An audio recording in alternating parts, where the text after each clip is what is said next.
পারিবারিক মেম্বার। হ্যাঁ, আমার জন্ম জেলা হচ্ছে ঝিনাইদহ জেলার শোলকুপা থানা 5 নং কাছেরখোল ইউনিয়নের উত্তর কচুয়া গ্রামে। আচ্ছা, বাবার নাম? বাবার নাম মোহাম্মদ আরিফ আলী, আমার নাম মোহাম্মদ পলাশ হোসেন। আর আমার ফ্যামিলিতে আমি আর আমার আম্মু এবং আরেকটা ছোট বোন আর দাদি আছে। আচ্ছা, মানে সবাই মিলে 5 জন মেম্বার? হ্যাঁ, 5 জন মেম্বার। তোমার দাদিও কি তোমাদের উপর নির্ভরশীল? জি, আমাদের উপরে নির্ভরশীল। ঠিক আছে, শুরু করো। প্রথমত হচ্ছে আমার জন্মের পরে 7 দিন বয়সে বুকের উপরে একটি নীল দাগ হয়। তো তারপরে গ্রাম্য ডাক্তারদের সাথে পরামর্শ করা হয়, তো বলে যে এটা কোনো ভয়ের কারণ না, এটা এমনিতেই হয়েছে আর কি, জন্মদাগ যেটাকে বলে। হ্যাঁ, জন্মদাগ। এটা হচ্ছে যে কোনো বাচ্চারই হতে পারে। আর আমার নাভিটা সারতে লেগে গেছিল 2 থেকে 3 মাস, যেখানে 1 থেকে 2 সপ্তাহের ভিতরে সেরে যায় সাধারণ বাচ্চাদের, আর আমার সারতে লেগে গেছিল 2 থেকে 3 মাস। তো তারপরে হচ্ছে কিছুদিন পরে পরে ওই দাগটা হচ্ছে হতো, যে কোনো জায়গাতেই হতো। তারপরে আশেপাশের যে ডাক্তারগুলো, আমাদের পাশের যে ডাক্তারগুলো, তাদেরকে বলা হয়, তারা বলে যে এটা হচ্ছে অ্যালার্জি হয়েছে। তো সেই অনুযায়ী চিকিৎসা ট্রিটমেন্ট করা হয়, তারপরে কোনো ওইটা সারে না আর কি। তুমি কি পরিবারের প্রথম ছেলে? হ্যাঁ, আমি প্রথম। আমার হচ্ছে দাঁত উঠলো, যখন দাঁত উঠতে গেলে পারে রক্ত বেরোয় আর কি, মানে দাঁতের মাথাটা যখন বেরোয় সে সময় রক্ত আসে অনেক। তো যে কয়টা দাঁত উঠেছে প্রত্যেকটা দাঁতেই ওই রকম রক্ত বেরোইছে। আচ্ছা, তারপরে হচ্ছে সাধারণত যে পাশের ডাক্তারগুলা, এগুলা কোনো চিকিৎসা দিতে পারি নাই।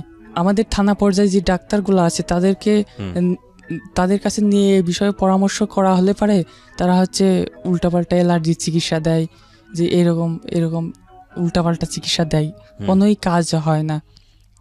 ইন্টারেস্টিং বিষয়, মানে এটাও আমার লাইফের একটা প্রথম অভিজ্ঞতা। আমি আপনাদেরকে বলবো, গল্পটা যেভাবে শুরু হলো তার প্রেক্ষাপটটা একটু চেঞ্জ করতে হচ্ছে, এবং চেঞ্জ কেন করতে হচ্ছে সেটা আপনারা বুঝতেই পারছেন যে আসলে যাকে আমি এই মুহূর্তে নিয়ে এসেছিলাম গল্পটা বলার জন্যে, সে আসলে গল্পটা বলতে পারছে না। তো তার মা এই মুহূর্তে স্টুডিওতে, এবং তার মাকেই গল্পটা বলতে হবে। আর আমি এই পটভূমিটা আমি কেন করলাম, আমি তো চাইলে প্রথমটুকু বাদ দিয়ে আপনাদেরকে ওনা থেকেই শুরু করতে পারতাম। তো এটা কেন করলাম সেটার যৌক্তিকতা আমি অনুষ্ঠানের শেষে গিয়ে বলবো। তো একটু আপনার নাম পরিচয়টা একটু জানি, আপনার নামটা একটু বলেন প্লিজ। আমার নাম মোসাম্মদ শেফালি খাতুন। শেফালি খাতুন, আচ্ছা। শেফালি, আপনার বয়স কত? আমার বয়স 37 হবে। 37-এর মতো হবে। আপনার তো জন্ম জেলা একই জায়গাতে? না না, আমার বাবার বাড়ি কুষ্টিয়া জেলাতে। কুষ্টিয়া জেলাতে? আপনার বিয়ে হয়েছে ঝিনাইদহ? হ্যাঁ, খোকসা থানা, কুষ্টিয়া জেলা। আচ্ছা, ঠিক আছে। একটু আগে যে এখানে ছিল স্টুডিওতে, সে হচ্ছে আপনার ছেলে? হ্যাঁ, আমার ছেলে। ও তো পারলো না ওর গল্পটা বলতে, তো শেষ পর্যায়ে আপনি ওখানে বসেছিলেন, আপনার সাথে কথা হচ্ছিল আমার। তো ঠিক আছে, আমার মনে হলো যে আপনাকে দিয়ে বলে গল্পটা। চলেন শুরু করেন, আপনার গল্পটা শুনি একটু, কারণ আপনার জীবনেরই তো অংশ, ন্যাচারালি ওর কথাও চলে আসবে। আসসালামু আলাইকুম। ওয়ালাইকুম আসসালাম। আপনি আমাকে বলেন আরামসে গল্পটা। হ্যাঁ, মানে আমার বাবা অনেক গরিব মানুষ, আমরা 3টা বোন আর একটা ভাই, আমি সবার বড়। অনেক খেটে খাওয়া মানুষ, আমার বাবা অনেক পরিশ্রম করে। তো আমি সেই সময় হচ্ছে ক্লাস 5-এ পড়ি। গ্রাম মানুষ, ওই সময় তো বয়স করে ছেলে মেয়ে, মানে স্কুলে তো বোঝাই না। আমার বাবা মা একেবারে মূর্খ মানুষ। স্কুলে যে পাঠাতে হবে বা লেখাপড়া শিখবে বা তুমি স্কুলে যাও, এরকম কথা কখনো বলেইনি। আমি নিজের থেকেই যখন স্কুলে গেছি, গ্রাম স্কুল প্রাইমারিতে, যখন আমি 5-এ পড়ি, হঠাৎ 5-এ 6-এ উঠছি, কিন্তু ক্লাস করছি না। বাপের আর্থিক অবস্থা নেই, টাকা বই টই কেনার ক্ষমতা নেই, টাকা পয়সা নেই। আর গ্রাম দেশের মানুষ সবাই বলে মেয়েকে বিয়ে দিয়ে দাও, লেখাপড়া শিখলে কি হবে, টাকা নেই, পয়সা নেই, গরিব মানুষ। তারপরে এর বাবার সাথে কথা বলে, মানে মানুষের মাধ্যমে বলা বলি হয়ে আমার বিয়েটা হয়। তখন আমার বয়স 15 থেকে মানে 16-র মধ্যে গেছে। সেইভাবে সময় হচ্ছে ওর বাবা আমাকে দেখে, মানে ওর বাবারও বাবা ছিল না, 2টো ভাই, একটা বোন। বোনটা বিয়ে হয়ে যায়, 2টো ভাই যাই কর্ম করে মাকে নিয়ে খায়। মানে অ্যাকচুয়ালি সেই সময় যাই করে খায়, চলে আর কি, কোন রকম, মানে গায়ে গতরে পরিশ্রম করে যেটা হয় চলে। ওদেরও জমাজাতি নেই, জায়গা জমি নেই বা ঘর বাড়িও নেই, কোন রকম থাকার একটু বসবাস আছে। আমার বাবারও একই অবস্থা। তারপরে আমাদের দুজনের বিয়ে হয়। বিয়ের পরে আমার হচ্ছে ওই যে বছরে বিয়ে হয়, ওই বছরে একটা বাচ্চা মানে গর্ভে আসে। তারপরে ওই বাচ্চাটা আমার 10 মাস বয়সেই মানে উনি জন্ম নেয় মানে আপনার প্রথম সন্তান? হ্যাঁ, প্রথম সন্তান। আমার সন্তানটা ওই টাইম ওভার হয়ে যায়, গ্রামের মানুষ তো বুঝতে পারেনি, হিসাব রাখতে পারেনি। হ্যাঁ, টাইম ওভার হয়ে যায়, আমরা বুঝতে পারি। তারপর টাকা পয়সার সমস্যা, বাচ্চাটা মানে সময় নিয়ে ফেলে, এই জন্যই বাচ্চাটা হওয়ার পরে কান্নাকাটি করে না। নর্মাল ডেলিভারি হয়, কিন্তু বাচ্চাটা কান্নাকাটি করে না। তারপরে ওরকম একদিন বেঁচে থাকে। অক্সিজেন দিয়ে বাঁচাই রাখে ওই যে হাসপাতালে? স্বাস্থ্য কেন্দ্রে। হ্যাঁ। তারপরের দিন সকাল 8টা বাজে, আগের দিন সকাল 8টা বাজে জন্ম নিছে, পরের দিন সকাল 8টা বাজে আমার বাচ্চাটা নীল কালো এরকম হয়ে মারা গেল। কিন্তু বাচ্চাটা মারা গেল, আমি তো তখন অত বুঝি না কিভাবে কি, কিন্তু আমার আবার পেটের মধ্যে নাকি ওই যে ফুল নাকি কয় ওটা ছিঁড়েছিল। আমার বাচ্চাটা মারা যায়, আমার ওইভাবে নিয়ে আসে, বাচ্চাকে মাটি দিয়ে, আমার কোনো হুঁশ নেই, আমি কিছু জানি না। মারা গেছে আপনি জানেন? জানি না, আমার তখন কোনো সেন্স নেই। আর বাচ্চা হবার পরে সাধারণত মানুষের কেমন কি হয় এটাও আমি বুঝি না তখন। তারপরে বাচ্চাটা মাটি দিয়ে তারপরে এর বাবা শুধু আছে, আর এর দাদিরা যারা গেছে সবাই চলে আসছে। আসার পরে রাত আসতেছে, মানে ক্রমে ক্রমে আমার পেটটা অনেক ফুলে যায়, আবার মানে প্রস্রাব হয় না। আমি তো এটা বুঝি না, প্রস্রাব হয় না, এই কারণে পেটটা অনেক ফুলে যায়, জ্বালা যন্ত্রণা শুরু হয়। সেই সময় আমি অনেক কান্নাকাটি করি। তখন সারাটা রাত ওইভাবে যাই কান্নাকাটি, সবাই বলে মেয়েটা মারা যাবে, মেয়েটা মারা যাবে, ছেলেটাও মারা গেছে, মেয়েটাও মারা যাবে। সেই সময় আমার বাপেরও কোনো টাকা পয়সা নেই, বা আমার স্বামীরও কোনো আর্থিক কোনো টাকা পয়সা নেই। সেই সময় আমার আব্বা মানুষের কাছ থেকে টাকা ধার করে নিয়ে সকালবেলা আমাকে কুষ্টিয়া সদরে নেয়। কুষ্টিয়া সদরে নেওয়ার পরে ওই সোনো করে দেখে পরে আমার সদরে ভর্তি রেখে ওই প্রস্রাব নল দিয়ে করাই, ওই যে কাঁথাটার দিয়ে ওটা করাই পরপর 20 দিন এরকম। প্রত্যেকদিন ডাক্তার রাউন্ডে এসে দেখে, বলে এটা খুলে দেখেন, চেষ্টা করেন, হয় না, পরবর্তী যে আবার সোনো করে, এরকম সোনো করে দেখা যায় যে পেটের মধ্যে ফুল ছিঁড়ে আছে। এটা বুঝতে পারেনি, মানে ডাক্তাররাও বলেনি। তারপরে ওটা অনেক টাকাই লাগে। সেই সময় আমার আব্বার একটা গরু ছিল, আমার বিয়ে দেওয়ার পরে একটা গরু ছিল, গাভী গরু, ওটা দুধ বেচে আর বাবা হচ্ছে ওই যে দিনমজুরি খেটে খেত, ওইভাবে সংসারটা চলতো। এই গল্পের প্রেক্ষাপটে আমরা ওনার এলাকায় চেয়ারম্যানের সঙ্গে কথা বলবো, আমরা প্রয়োজন হলে চেয়ারম্যানকে ফোনে কানেক্ট করবো, ওইভাবেই চেয়ারম্যানের সঙ্গে আমাদের কথা বলা আছে এবং চেয়ারম্যানের একটা ছোট্ট সাক্ষাৎকার যাবে। সো খুব মনোযোগ দিয়ে শুনবেন, একেবারে শেষ পর্যন্ত মনোযোগ দিয়ে শুনবেন। জি বলুন। তারপরে আমার আব্বা ওই গরুটা বিক্রি করে, সেই সময় 15,000 টাকা বিক্রি করে কুষ্টিয়াতে আমাকে সুস্থ করে তোলে আমার বাবা। ওনার বাবার তো আর টাকা পয়সা নেই, তারপরে জামাইকে তার কেউ অসম্মান করতে চায় না, এটাই তো নিয়ম। আর স্বামীকে তো কখনো ছোট করা ঠিক না, এটা আল্লাহ পছন্দ করে না। তে আমার আব্বু বলে কি যে গ্রামের মানুষ বোঝেন না, এই বলে যে জামার টাকা নেই, হ্যাঁ নেই, তাই না, কিন্তু আমরা তো মানে একভাবে চলা তো লাগবেই, আসলে গরিব মানুষের জীবনই তো এরকম। তা আমার আব্বা বলে কি না, জামার আছে ঠিকই, ভাইয়ের সাথে আছে তো, এরকম বলে কাটাইয়া নেয়। ওকে প্রিয় শ্রোতা, গল্পের মাঝখানে ছোট্ট একটা পজ দিচ্ছি সবার জন্য অ্যানাউন্সমেন্ট। জীবন গল্পের পার্ট 2 বইটি বাজারে আসতে যাচ্ছে খুব শীঘ্রই। যারা অ্যাডভান্স বুকিং দিতে চান, কারণ অল্প সংখ্যক বই আমরা বাজারে আনি প্রতি বছরই ফেব্রুয়ারি মাসকে কেন্দ্র করে, যারা অ্যাডভান্স বুকিং দিতে চান এবং ঘরে বসে পেতে চান নামমাত্র মূল্যে, বইটির মূল্য রাখা হয়েছে মাত্র 200 টাকা। তাদের জন্য আমি বলে দিচ্ছি নাম্বারটি, এই নাম্বারে ফোন করে আপনাকে অ্যাডভান্স বুকিং দিতে হবে এবং এই নাম্বারটি 24 ঘন্টা খোলা থাকে, চাইলে আপনি এই মুহূর্তেই ফোন করতে পারেন। নাম্বারটি হচ্ছে boibajar.com-এর 09611262020। আমি আবারও বলছি এবং ধীরে ধীরে বলছি, প্লিজ নোট করবেন, 09611262020। অ্যাডভান্স বুকিং দিন, 2-1 সপ্তাহের মধ্যেই বইটি আপনার ঠিকানায় পৌঁছে যাবে। বইটির মূল্য রাখা হয়েছে নামমাত্র মূল্য 200 টাকা। ওকে। তারপরে আমার আব্বা আমাকে সুস্থ করে নিয়ে আসার পরে 1.5 মাস পরে ওর আব্বু আমাকে বাড়ি নিয়ে আসে। আচ্ছা। নিয়ে আসার পরে কিছুদিন যাইতে না যাইতে আমার এই বাচ্চাটা আবার গর্ভে আসে। গর্ভে আসার পরে তখন 10 মাস বয়সে আবার এই বাচ্চাটা আমার হচ্ছে পাশে স্বাস্থ্যকেন্দ্রে যায়, ওইখানে নর্মাল ডেলিভারি আমার এই বাচ্চাটা হয়। তার মানে আমরা ধরে নিতে পারি যে সেই অর্থে উনি আপনার প্রথম বাচ্চা, বেঁচে থাকার জায়গা থেকে যদি বলি, বড় ছেলে। হ্যাঁ। তারপরে ওকে দেখে তো খুব খুশি, মানে ছেলে বাচ্চা হয়ে মারা গেছে, আবার ছেলে বাচ্চা হয়েছে, অনেকটা খুশি। মার মন তো কেমন আসলে খুশি হয়, বাবা মার মন খুব খুশি। পরের বার আমার বাবার বাড়িও যাইতে দিনি, এর বাবার বাড়িতে ওই বাচ্চাটা হয়েছে, অনেক খুশি এরকম। কিন্তু যখন 7 দিন বয়স হয়ে যায়, নাভির ঘা না শুকায়, আমি তো সাধারণত ছেলে হোক মেয়ে হোক দেখি 1 সপ্তাহের মাঝে নাভিটা শুকাইয়ে যায়, কিন্তু ওর যখন না শুকায় তখন তো আমার মনের মধ্যে আমি তো ভরসা পাইনি, আশা পাইনি, যেহেতু একটা বাচ্চা মারা গেছে, তখন ওকে নিয়ে তো আমি আশা করতে পারছি না, আল্লাহ কি করবি জানি না, মার মন কেমন হয়। তারপরে দিন যাইতে যাইতে ঘা শুকায় না, কিছুতেই নাভির ঘা শুকায় না। আমি কান্নাও করি এইভাবে যে আমার একটা বাচ্চা মারা গেল, আবার আর একটা বাচ্চা হলো, আসলে কি হলো আমি বুঝি না। মা কি জিনিস সেটা নতুন করে বলার কিছু নাই, পৃথিবীতে অসংখ্য স্টোরি আছে, অসংখ্য গল্প আছে, অসংখ্য ঘটনা আছে যেটা প্রমাণ করে যে মা হচ্ছে সৃষ্টিকর্তা প্রদত্ত সবচেয়ে বড় নিয়ামত। এবং আমাদের রিলিজিয়নের জায়গা থেকেও যদি যান তাহলে আমাদের এরকম একটা হাদিস শোনা যায় যে রাসূল পাক সাল্লাল্লাহু আলাইহি ওয়াসাল্লামকে প্রশ্ন করা হয়েছিল যে কার গুরুত্ব সবচেয়ে বেশি। উনি 3 বার বলেছেন মা, চতুর্থবারে গিয়ে বলেছেন হচ্ছে বাবা। তো এগুলো তো আসলে আপনারা সবাই জানেন।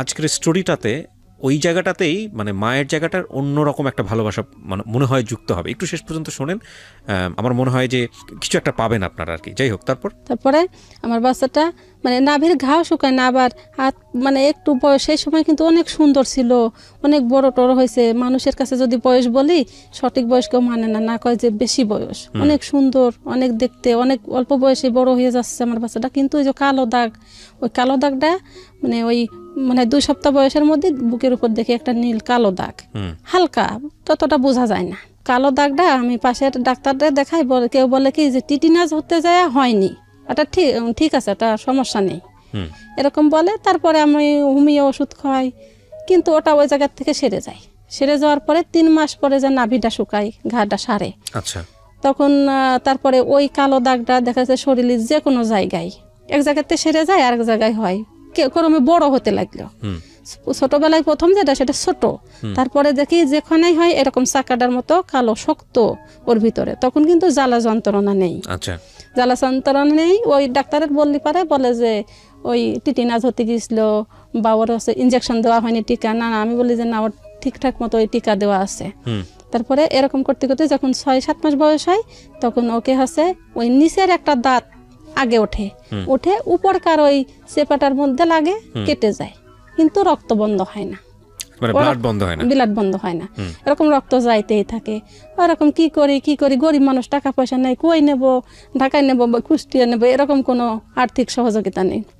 এরকম করতে করতে যখন ও 1 বছর বয়স হলো তখন দেখা যায় কি যে আরো বেশি ওই কালো দাগটা না, বেশি বুকের কালো দাগটা সেরে যায়, পিঠের মধ্যে হয়, হাঁটুর মধ্যে হয়, মুখের মধ্যে হয়, হঠাৎ করে হয়। আর দাঁতগুলো যতগুলো উঠছে প্রতিটা দাঁতে দিয়েই রক্ত গেছে ওঠার সময়, যতগুলা দাঁত উঠছে না ততগুলা দিয়েই রক্ত গেছে। মানে নরমাল রক্ত যায় এরকম যায় ওরকম কিছু না, আমাদের যেরকম একটা দাঁত পড়ে গেলে খানিকক্ষণ থাকে তারপরে বন্ধ হয়ে যায়, ওটা ওরকম ছিল না। এগুলো অনেক বড় সিমটম। এগুলো যারা শুনছেন তাদের বুঝতে পারছেন হয়তো আমরা কোনো একটা রোগ নিয়ে আজকে কথা বলছি এখানে। এগুলো সিমটম, এবং এগুলো আপনাদের বাচ্চাদের ক্ষেত্রেও আপনারা খেয়াল করবেন, কারণ যেই রোগটা নিয়ে আমি কথা বলছি এখানে বা কথা বলতে যাচ্ছি, যদি সেই রোগটার আমি গেস করছি সেরকম যদি কিছু হয়ে থাকে তাহলে বাংলাদেশে এখন পর্যন্ত এই বিষয়টা নিয়ে তেমন একটা প্রচারণা নাই। সেই জায়গাটাতে আমাদের মনে হয় এপিসোডটা অনেক বড় একটা ভূমিকা রাখতে পারে। জি বলুন। তারপরে যখন ঠিকঠাক মতন আমার বাচ্চা হাঁটা শেখে, 1.5 বছর বয়সে পুরোপুরি হাঁটা শিখে যায়। হাঁটাটা শিখে যাওয়ার পরে যখন হামাগুড়ি দেয়, হামাগুড়ি দিলে হাঁটুর মধ্যে কালো দাগ ওঠে, তখন আর জ্বালা যন্ত্রণা ব্যথা বুঝতে পারিনি। যখন আমার বাচ্চা আমার পুরা দুধ খাইছে না, বুকের দুধ খাইছে 2 বছর পর্যন্ত, তখন কিন্তু ওকে জ্বালা যন্ত্রণা হয়নি। পরে হচ্ছে যখন দুধ বন্ধ হয়ে গেছে তখন ওই যে হাঁটাহাঁটি করে, প্রথম অবস্থায় পায়ের যে গোড়ালিটা আছে না ওইখানে এরকম ফুলে যায়, তখনও বুঝিনি যে কি কারণে ওকে কি হচ্ছে। তারপরে যখন ওই হাঁটুর গোড়ালিটা ফুলে যায়, পায়ের গোড়ালিটা একদম ফুলে যায়, ওই সময় হচ্ছে ঝাড়ফুঁক করেছি, যত ওকে তো ওটা করাই নিষেধ, পরে জানি। কিন্তু আমি একটা মজার ঘটনা বলি, এটা গ্রামের একদম খুব কম্পালসারি। আমি নিজেও গ্রামে বড় হয়েছি, ক্লাস 8 পর্যন্ত। তো কোনো ফুটবল খেলতে গেলে যেতে হতো যে হাতে পায়ে, অনেক সময় বাচ্চাদের সাথে বাড়ি ঠাড়ি লেগে পা ফুলে যায়। আমার মনে হচ্ছে সারাদিন খেলতাম, খেলার পরে দেখা গেল যে 2-1 জায়গায় যখন ফুলে যেত, সন্ধ্যার সময় আমার মা কান ধরে, ওই গ্রামের একজন বৃদ্ধ ছিল, উনি ঝাড়েন আর কি, ঝাড়ফুঁক করেন, তার কাছে নিয়ে যাইতো। তো এই ভদ্রলোক আমার এখন আল্লাহ তাকে ব্যস্ত নসিব করুক, আমার মনে আছে সরিষার তেল নিয়ে যেত বাড়ি থেকে, এবং এই 2 বুড়া আঙ্গুল দিয়ে টিপ দিয়ে মানে কি সব বলে ফু দিত, আর যে টিপটা দিত আমার তো ব্যথা, মানে মনে হয় যে কোনো একটা জায়গায় ধাক্কা পেয়ে ব্যথা পেলে ওর টেনশনের যে ব্যথাটা, আমার মনে হয় ব্যথার কাছে কিছুই না। সে কারণেই মনে পড়লো আসলে গ্রামে এইসব জিনিস খুব কমন। টিপাটিপি করে এটা করা উচিত না, কারণ এতে করে যিনি এই মালিশটা করছেন প্রান্তিক পর্যায়ের অনেক মানুষ এই ভিডিওগুলো দেখেন। এটা আপনারা করবেন না। যদি ফুলে যায় বা কোনো কিছু হয় ডাক্তারের পরামর্শ নেবেন। যে কারণেই আমি একটু ইন্টারাপ্ট করলাম। হ্যাঁ বলেন। তারপর তখন আছে ওই পাটা কেমড়ে ফুলে যায়, ওতে আঘাত লাগানো নিষেধ। যত ঝাড়ফুঁক করেছি ততই রাতের মধ্যে সেই জ্বালা যন্ত্রণা, তাপ, হাত দেওয়া যায় না, এরকম হয়ে গেছে। পরে ভাবলাম কি ওকে একটু আমার থানা পর্যায়ে একটা ডাক্তার আছে, ওনার রক্তের সমস্যা নাকি উনি জানে, ওনাকে দিয়ে রক্ত পরীক্ষা করে দেখি ওর সমস্যাটা কি।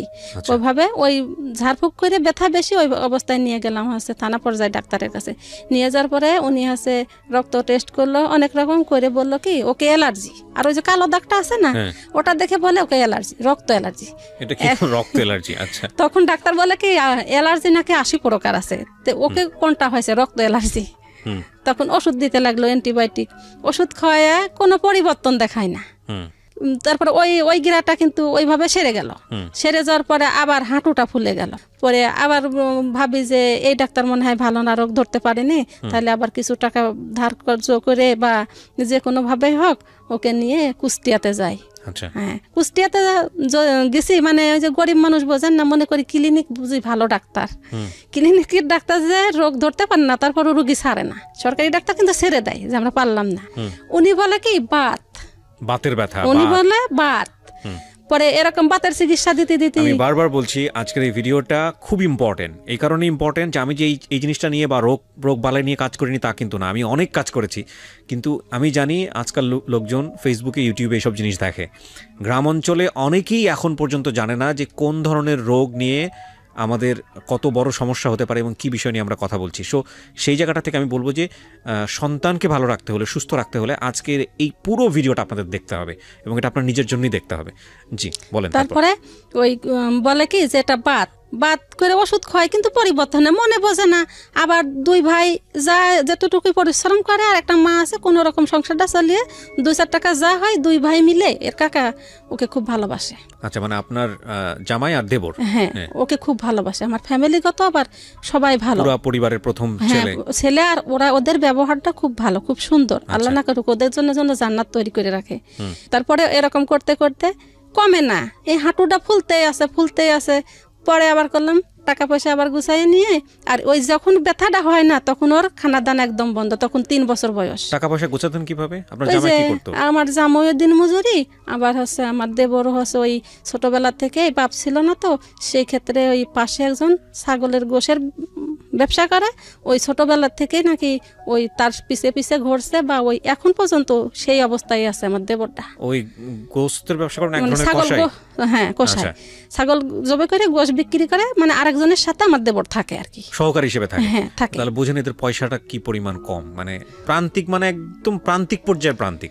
হ্যাঁ, তো এই কাজ করে পয়সা জমিয়ে ডাক্তারের কাছে এই ভাস থেকে চিকিৎসা করে। আচ্ছা, এইখানে নিতে হবে সেইখানে নিতে, দুইজন মিলেই আর কি পারিবারিক শান্তি আছে, এরকম করতে থাকে। তারপরে আমি আবার ও যখন কান্না করে তখন খাওয়া দাওয়া বন্ধ হয়ে যায়। সারা রাত কোলে করে এর বাবা হাঁটে, এর কাকা হাঁটে, আমি হাঁটি, কিছুতে তো শান্তি দিতে পারি। কয় বছরের গল্প বলছেন? 3 বছর। 3 বছর বয়সের থেকে, মানে তখন তো আমার বুকের দুধ বন্ধ হয়ে গেল, তখন সমস্যাটা অতিরিক্ত বেশি। কোনো এক সপ্তাহ যায় না ওকে সুস্থ রাখতে পারি। এই যে কুষ্টিয়াতে নিয়ে আনছি, তারপরে যে আবার 1 সপ্তাহ আমরা সবাই মিলে ঘুমাবো বা ও সুস্থ থাকবে, এরকম কিন্তু কোনোদিন আমার লাইফে হয়নি, বা ওর লাইফে এরকম আসেনি। সেই ক্ষেত্রে এর বাবা, এর কাকা, এর দাদি সবাই মিলে আমরা কষ্ট করছি। রাতের বেলায়? হ্যাঁ, রাতের বেলায় সারা রাত কান্দে করে হেঁটে হেঁটে এখন পর্যন্ত ওকে যদি ব্যথা হয়, এর কাকা ঘুমায় না, এত ভালোবাসে। তাহলে মনে করেন যে অন্তরঙ্গ ভালোবাসে। তারপরে এরকম শুরু করতে করতে যখন খাওয়া দাওয়া থাকে না, তখন একদম মরার মতো হয়ে যায়। তখন করে কি কুষ্টিয়া সদর হাসপাতালে নিয়ে ওকে রক্ত দেয়। রক্ত ধরেন গরিব মানুষ, লোক নেই, নেই, কলেজে রক্ত পাওয়া যায়, এই পাওয়া যায়, কে খুঁজে দিবি, কত ঝামেলা কষ্ট। এরকম করতে করতে 2 ব্যাগ রক্ত দিয়ে নিয়ে আসি। পরের বার আবার অনেক, মানে 1 মাস যায় না, তারপরে আবার অসুস্থ, কান্নাকাটি, 10 দিন খাওয়া বন্ধ, একভাবে কান্নার পর থেকে কানতে কানতে গলার কণ্ঠ সরি নষ্ট হয়ে গেছে। এরকম করতে করতে পরে একবার ওর বাপের সাথে আমি গেছি হচ্ছে কুষ্টিয়া সদরে, রক্ত খুঁজে পাইনি, কোথাও রক্ত সংগ্রহ করা সম্ভব না। তো এক নার্স বলতেছে কি, হ্যাঁ আপনি কেমন বাবা হয়েছেন, 1 ব্যাগ রক্তও দিতে পারেন না ছেলের জন্য, ছেলে এত কান্নাকাটি করে। তখন এর ভাবে অনেকটা মনে কষ্ট পাইছে, ছেলেকে অনেক ভালোবাসে, তো অনেকটাই কষ্ট পাইছে। কষ্ট পাওয়ার পরে কি করেছে, সেই মুহূর্তে আমি হাসপাতালে আমি আর ওর আব্বা করেছে কি, আমার অজান্তে ওই ব্লাড ব্যাংকে যায় নিজের গার রক্ত গ্রুপ মিলাইয়া দেখছে একই গ্রুপের রক্ত, পরে দেখে নিজের গার রক্ত খুলে দিয়েছে। পরে আমি জানতে পারলাম, আমি যে বললাম তুমি এরকম পাগলামি করলে কেন, কারণ তোমার তো প্রেশার ডাউন, তুমি খেটে খাওয়া মানুষ, তুমি যদি রক্ত দেয় তাহলে দুইজন যদি অসুস্থ হয় তাহলে আমি কি করে সম্ভব করব, কি করে আমি ওকে নিয়ে বাঁচাবো। কি করেছে পরে পাগলামি করে রক্তটা দেশে নিয়ে আসে, নিয়ে আসার পরে আমি বুঝছি যে এর বাবার শরীরের রক্ত দিয়ে মাথা ওই মানে রক্তটা আনতে আনতে মাথা ঘোরায় পড়ে যায়। আসলে টেনশন, শরীর দুর্বল, তারপরে পরিশ্রম করা লোক, মাথা ঘোরায় পড়ে যায়। পরে ওই রক্তটা নিয়ে এসে ছেলের গায়ে লাগাইছে, ছেলেকে ওই রক্ত টানে না। কি একটা আল্লাহর খেলা দেখেন, ছেলেকে ওই রক্ত টানে না, মানে আধা একটু রক্ত গেছে, যাওয়ার পরে ছেলেটাও গাল মুখ বাঁকা করে মরে যায়। সে কি অবস্থা, এদিকে বাপেও মরে যায়, এদিকে ছেলেটাও মরে যায়। তখন আমি কি করবো, আমি কত দৌড়াদৌড়ি কান্নাকাটি করি, আল্লাহ কি করব কি করব, আমার ছেলেটারে কেমনে বাঁচাবো। এদিকে আমার স্বামীর মাথায় তেল পানি কে দেবে, হাসপাতালের মানুষই সহযোগিতা করে তাকে তেল পানি দিছে আমার ছেলেটাকে ওইভাবে। পরে নার্স এসে বললো কি ওকে রক্ত দেওয়া যাবে না, এখন আরো রক্তের প্রয়োজন নেই। পরে রক্তটা বন্ধ করে দিল, দিয়ে তখন পর্যন্ত আপনারা জানেন না যে কি রোগ, না তখনও জানি না যে আসলে কি রোগ, এটা কি রোগ। তখন আবার ওইভাবে করে একটু সুস্থ করে নিয়ে বাসায় আসি। আসার পরে এরা তো দুটো ভাই, এদের কেউ নেই, মানে বাবা নেই, চাচা নেই, আপন বলতে তাদের কেউ নেই। খুব সৎ মানুষেরা, সৎ মানুষ। তো কাকাকে তো বিয়ে করানোর দরকার, আসলে বিয়ের বয়স হয়েছে তো বিয়ে তো করানোর দরকার। কিন্তু সে ভাইয়ের উপরে কোনো কথা বলে না, ভাইকে বিবাহ করালো। বিবাহ করালে ধরেন প্রত্যেক মহিলাই তো স্বামীর বাড়ি সংসার করতে আসে, আরেকজনের অসুবিধা দেখতে তো আসে না, এটাই তো দুনিয়ার নিয়ম, আমার বেলায় হোক আর যার বেলায় হোক। কিন্তু আমার ছেলে অসুস্থ দেখে কাকা তো ইচ্ছা মতনই করে, কিন্তু এটা তো আরেক মহিলা মেনে নেবে না, সহ্য করে না, অনেক অশান্তি করে। তখন সেও বুঝতো না, আল্লাহ পাক তাকে হেদায়েত করেছে, এটাই হচ্ছে আলহামদুলিল্লাহ। ওরে অনেক অশান্তি করে, ওই অবস্থায় ওর কাকা আবার ওই বিয়ের পরে এরকম বউ অশান্তি করে, তারপরে মানে আলাদা আলাদা হয়ে গেলাম। আলাদা হয়ে গেলে তো টেনশনটা আরো বেড়ে গেল। তখন আমার ছেলে তো অসুস্থ, প্রতি মাসে রক্ত দেওয়া লাগে, কোনো সময় সুস্থ থাকে না, তাইলে ও তো আলাদা, তখন ওর কর্মটাতে হিসাব এসে যাবে, তখন তো ও দেবে না। ও অনেক কান্নাকাটি করে যে ভাবি ভাই আমি কি করব, তোমরা তো আমার বিয়ে দিলে, এরকম কি করব, এরকম অশান্তি হতেই থাকে। ও আবার আলাদা হয়ে ওই সমিতির টাকায় উঠায় একটা গরু কিনে, গরুটা পালে দুইজন খায়, আর মানে বোর্ডতে লুকায় পলাশের জন্য অনেক সহযোগিতা করে। হ্যাঁ আমার ছেলের জন্য অনেকটাই করে, কিন্তু করেও তো কভার করতে পারিনি। আমার বাবা মা গরিব মানুষ, যতটুকুন পারে ততটুকুনি আমার জন্য করে, আমার ছেলের জন্য করে। ভাই বোন গরিব মানুষ, যতটুকুন পারে অতটুকুনি হেল্প করে। তো এর কাকা বেশি করে, এ যে যা করেছে জীবনে কোটিপতি আলা কাকাও এরকম ভাতিজার জন্য করে না, এত অন্তরঙ্গ ভালোবাসে। তারপর এরকম করতে করতে এ আবার এক মুহূর্তে দেখা যায় অনেক অসুস্থ হয়ে গেছে। ওকে নিয়ে আমি হাসপাতালে গেছি, আমার শাশুড়িও সাথে আছে।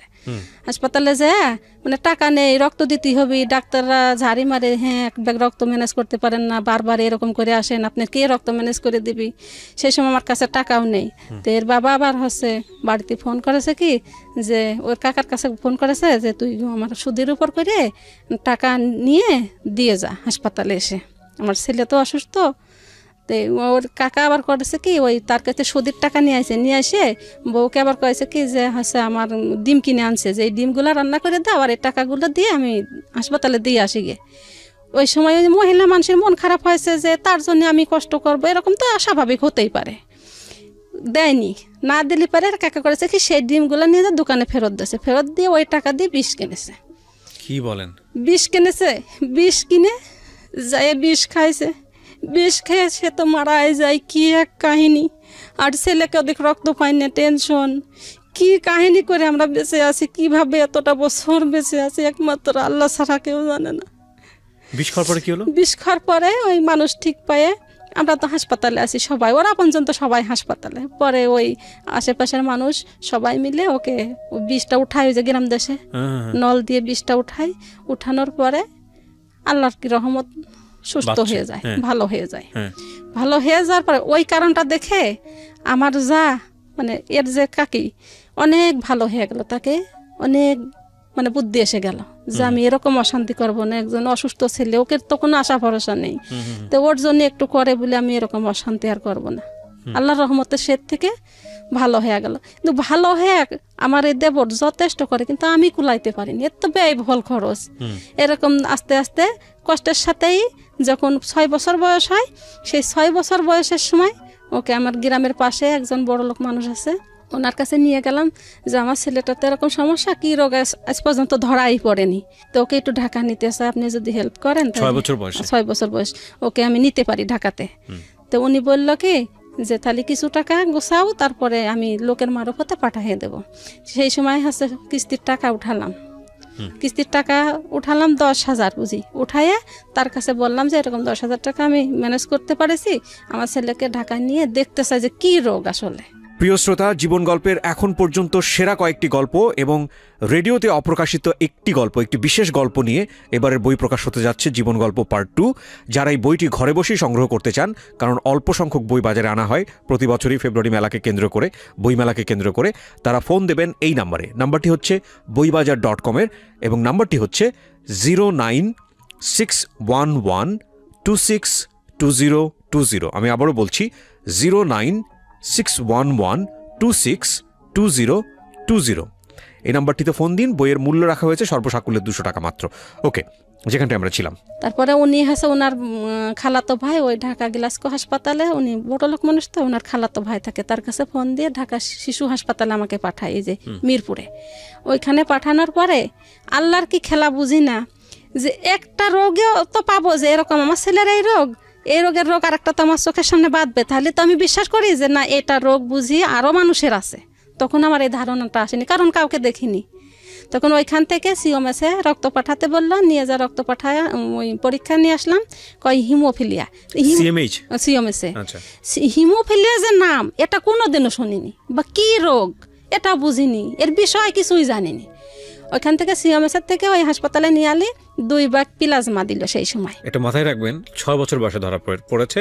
রাইট নাও ওর বয়স হচ্ছে 18 বছর। হ্যাঁ, এবং এখানে অনেক গুরুত্বপূর্ণ বিষয় আছে, খালি শুধু গল্পটা শুনবেন, একটু ভিতরে ঢোকার চেষ্টা করবেন। সেটা হলো 6 বছর পর্যন্ত কি ফাইটটা করেছে ওর বাবা মা, ওর ফ্যামিলি মিলে, এত দরিদ্র একটা পরিবার, সেটা তো 6 বছরের একটা গল্প। যখন ডায়াগনোস হচ্ছে হিমোফিলিয়া, তখন উনি বোঝে না যে আসলে হিমোফিলিয়া কি জিনিস, খুব স্বাভাবিক, না বোঝাটাই স্বাভাবিক। সেখান থেকে 12 বছর যুদ্ধ করার পরে আজকে হচ্ছে স্টুডিওতে। So it's not a story. এটাকে আমি শুধু গল্প বলবো না, এটা যে আসলে একটা উপাখ্যান। হ্যাঁ, এবং এই গল্পটা আমি মনে করি প্রত্যেকটা মানুষের জানা উচিত, বাংলাদেশের প্রত্যেকটা মানুষের। কারণ এই কারণে জানা উচিত যে অনেক মানুষই আছে যারা এখন পর্যন্ত এই হিমোফিলিয়া ব্যাপারটা ঠিকভাবে জানে না। আপনারা এর আগে 2টো এপিসোড আমার শুনেছেন, সেই 2টো এপিসোডে আপনাদের হয়তো কিছুটা হলেও জ্ঞান হয়েছে। এবং ইনফ্যাক্ট আমি একটা সিক্রেট বলি, প্রথম এপিসোড যখন আমি প্রচার করি তখন আমি নিজেও এই রোগটা সম্পর্কে তেমন একটা জানতাম না। তো ধরেন আমার মতো মানুষ যদি হিমোফিলিয়া সম্পর্কে না জানে, তাহলে আমাদের চেয়েও তো বিলো ক্লাস লেভেলে অনেক মানুষ বাংলাদেশে বসবাস করে, তাই না? তো তাদের অবস্থাটা কি? আমার কথা হচ্ছে অন্তত জানুক সবাই। হ্যাঁ, এরপরে কি হবে না হবে সেটা পরের বিষয়, কিন্তু জানাটা তো খুব জরুরি। যাই হোক, এটা খুব লাক আমি বলবো যে অন্তত 6 বছর বয়সে আপনি যে কোনোভাবে হোক জানতে পেরেছেন। অনেকে 6 বছর কেন, অনেকে 10-12 বছরও অনেক সময় জানতে পারে না। যাই হোক, তারপর বলেন। তারপরে যখন ওই প্লাজমা দেয়, তখন ওই প্লাজমা শান্তিনগরে পাওয়া যেত। ওর বয়স তখন কম, ওয়েটও কম, এই জন্য মানে 2 দিনে 2 ব্যাগ প্লাজমা লেখে। ওইখানে তো কোনো পুরুষ মানুষ রাখে না বা কাউকে থাকতে দেয় না। এর বাবা আছে, আর সাথে আমার একটা চাচা শ্বশুর সম্পর্কে লাগে, তারা আছে বাইরে কারো বাসায় হেল্প নিয়ে থাকে, আর আমি শুধু একাই হাসপাতালে থাকি। ওকে 2 ব্যাগ প্লাজমা 2 দিনে দিতে হবে। তো প্লাজমা সংগ্রহ করে দিয়ে ওরা তো ওখানে থাকতে দেয় না, চলে যায়। তো আগের দিনকার প্লাজমাটা ওর শরীরে ভালোই টানলো গেল। পরের দিন যে প্লাজমাটা দেয়, সেই সময় আমার ছেলেটা একেবারে মরণপূর্ণ অবস্থায়। তখন আমি হাসপাতালে ঢাকা শহর কোনোদিন আসিনি, নাম শুনিনি, চিনি না, জানি না। তখন আমার ছেলেটা একেবারেই মারা যায়, মুখ টুক কালো হয়ে বাঁকা হয়ে, অর্ধেক প্লাজমা যাওয়ার পরেই। তখন আমি ভাবলাম মনে হয় এটাও বুঝি রোগ ধরা পড়েনি, তাহলে আমার ছেলে মারা যাবে কেন? মানে আপনার মনে হচ্ছিল না ঠিক বলেনি? না, এটা ঠিক বলেনি। আমার মনে হয় এটাও মনে হয় শিওর না, হিমোফিলিয়া কি, সে কি জিনিস আমরা তো জানি না। তাহলে মনে হয় ওটা হিমোফিলিয়া না।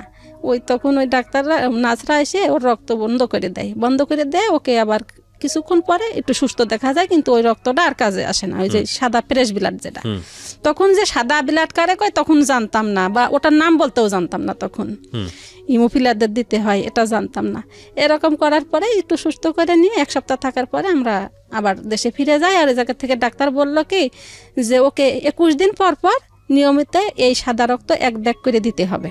তখন কি আপনাকে পুরো জিনিসটা ক্লিয়ার করেছিল হিমোফিলিয়া হলে কি হয়, এটার ব্যাপারটা কি, এটা কিভাবে ট্রিটমেন্ট করতে হয়, এগুলো ডাক্তার বলেছিল? কিছুই বলেনি, কিছুই বলে নাই। বলেছে খালি যে 21 দিন পর পর ওকে 1 ব্যাগ করে সাদা ব্লাড দেওয়া লাগবে, ওকে সুস্থ রাখতে হলে। আমাদের চিকিৎসা ব্যবস্থায় এই জিনিসটা ডেভেলপমেন্ট হওয়াটা খুব জরুরি।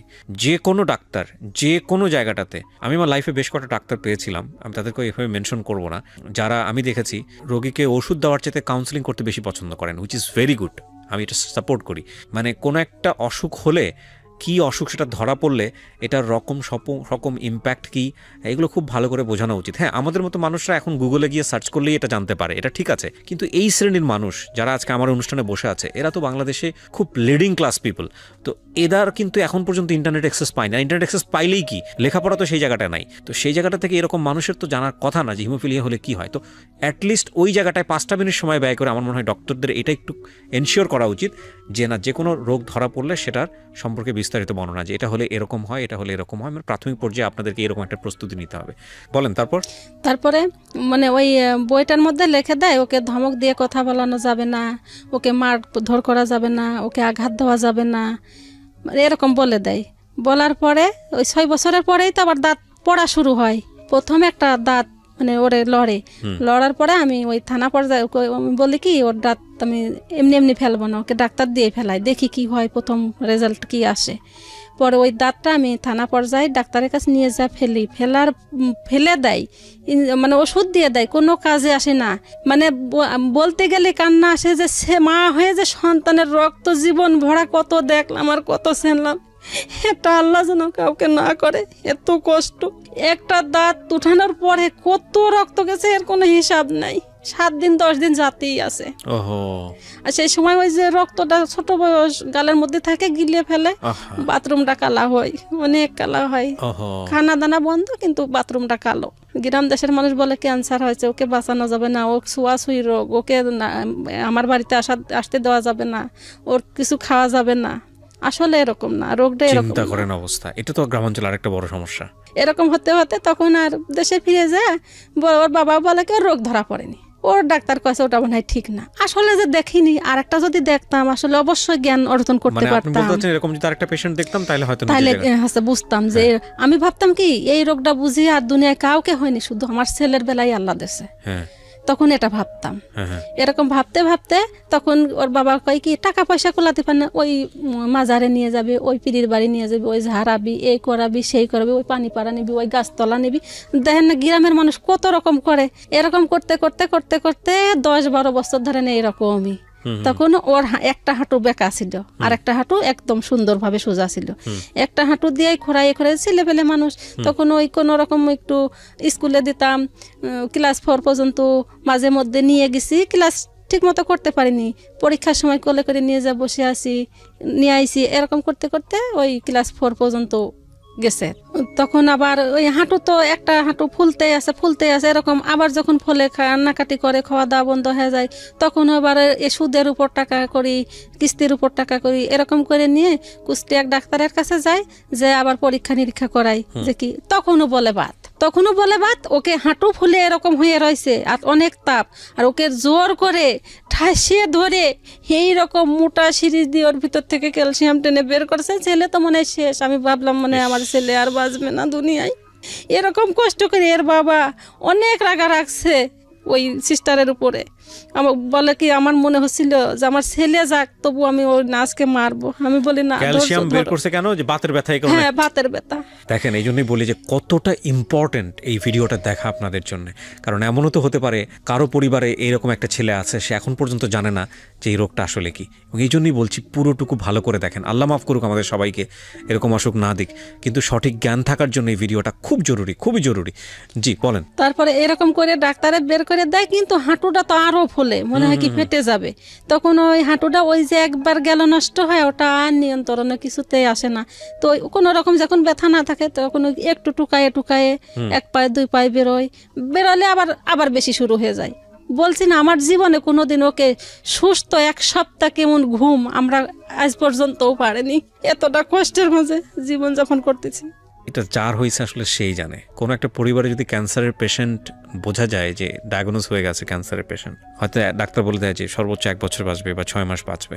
একটা মানুষ সাডেনলি মরে যাওয়া, এটা তো ধ্রুব সত্য না, আমরা প্রত্যেকেই মারা যাব। কিন্তু ওই যে 13 বছর 2 বছর বাঁচবে, প্রথমত পরিবারের খুব ঘনিষ্ঠ সদস্য, তাকে যারা খুব ভালোবাসে তারা ওই জিনিসটা বিশ্বাস করতে চায় না। হয়তো সাবসিকুয়েন্ট মাইন্ড মেসেজটা নেয় কিন্তু অ্যাক্টিভলি বিশ্বাস করে না, তারা ফাইট করে। আর কিছু মানুষ যারা বিশ্বাস করে, তারা দায়িত্ব পালন করতে চায়। প্রত্যেকটা ডের যে ফাইট, প্রত্যেকটা সময়ের যে ফাইট, সেটা খুব ভয়ানক। যারা ক্যান্সার ফাইট করেছেন তারা জানেন। আমি ক্যান্সারের কথা এই কারণে বলছি যে ক্যান্সার সম্পর্কে আমরা মোটামুটি সবাই জানি, কারণ ক্যান্সার একটা মরণ ব্যাধি এবং এটার কোনো ট্রিটমেন্ট নাই, এটা আমরা সবাই জানি। কিন্তু আমার কাছে মনে হয়, এই 2-3টা এপিসোড করে আমি বলছি, ক্যান্সারের চাইতেও ভয়াবহ হচ্ছে হিমোফিলিয়া। কারণ এটা নেভার এন্ডিং, এটা কখন শেষ হবে আমরা জানি না। There is no treatment and every day এটার যে ফাইট, আনথিঙ্কেবল। চলেন তারপর। এর মাঝে আবার প্রস্রাব দিয়ে রক্ত গেছে। আর এরকম যন্ত্রণা তো সারা জীবন ধরেই, কোনো সময় আল্লাহর নাম কানে দিয়ে ফেলে রাখি, কান্নাকাটি করি, মনে সবাই বলে যে ছেলেটা আর নেই, ছেলেটা আর নেই। ভদ্রমহিলার চোখের পানি শুকিয়ে গেছে।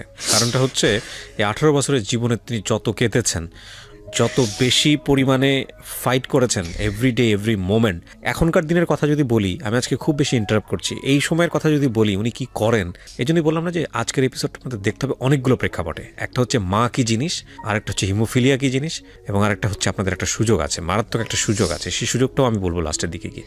বলেন। এরকম করতে করতে পরে আমি তো ভাবতাম না যে হিমোফিলিয়া কি, বা হিমোফিলিয়া আমার পেটে আবার মেয়ে বাচ্চা হলে বাহক হয়ে থাকবে, এটা তো আগে আমার এই ধরনের জ্ঞান তো আসেনি তখন।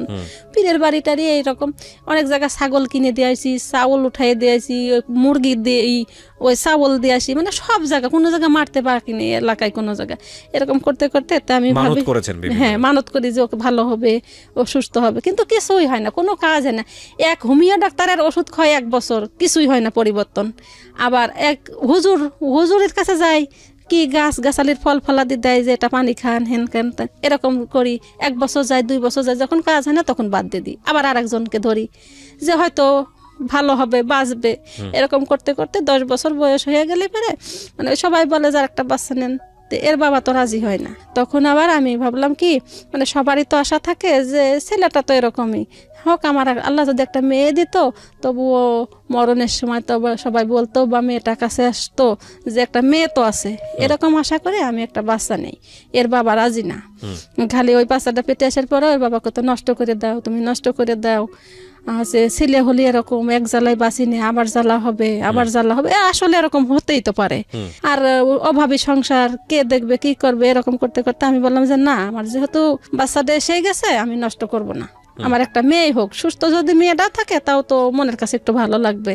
এরকম করে আমার মেয়েটা, মানে এত অভাবের সংসার, ছেলেটার তো খরচ কুলাইতেই পারি না, সারা জীবন মানুষের কাছে হাত পাতি, এই করি সেই করি, আত্মীয় স্বজনের কাছে অবহেলার বোঝা।